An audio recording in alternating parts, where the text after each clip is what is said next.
ৰিণ্টু শৰ্মাৰ চিকিৎসা চলি আছে।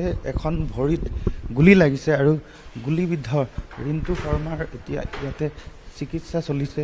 মই আৰক্ষীয়ে এই মুহূৰ্তত এনেধৰণে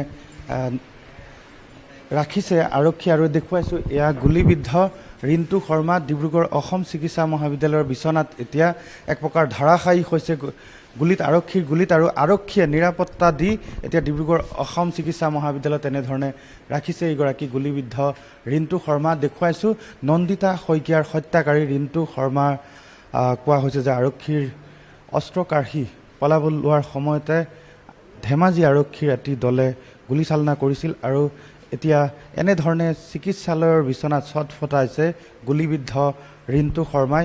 মই আৰক্ষীৰ লোক আছে, আপোনালোক ইয়াতে অৰ্থপেডিকত আপোনালোক ডিউটি দি ৰাখিছে? মই ডিউটি দি আছোঁ ইয়াত ডিউটি। অঁ, ৰিণ্টু শৰ্মা আপোনালোক ইয়াৰে নে ধেমাজিৰ পৰা? ধেমাজিৰ পৰা আহিছোঁ। কেতিয়া আহি পালে ইয়াতে 12:30 নে 1:30 1:30 বজাত আহি পালে। এখন ভৰিতে লাগিছিল?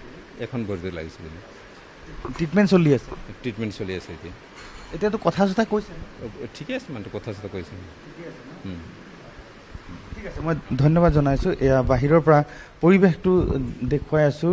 ৰিণ্টু শৰ্মা যিগৰাকী নন্দিতা শইকীয়াৰ হত্যাকাৰী, ৰাজ্য জোকাৰি গৈছিল নন্দিতা শইকীয়াৰ হত্যাকাণ্ডই। ধেমাজি নগৰৰ মাজমজিয়াত নন্দিতা শইকীয়া নামৰ মৰিধল মহাবিদ্যালয়ৰ অতি মেধাৱী ছাত্ৰীগৰাকীক ধেমাজি নগৰৰ মাজমজিয়াত লোকচক্ষুৰ সন্মুখতে অতি নৃশংসভাৱে এখন দাৰে ঘপিয়াই অতি নৃশংসভাৱে হত্যা কৰা হৈছিল নন্দিতা শৰ্মাক।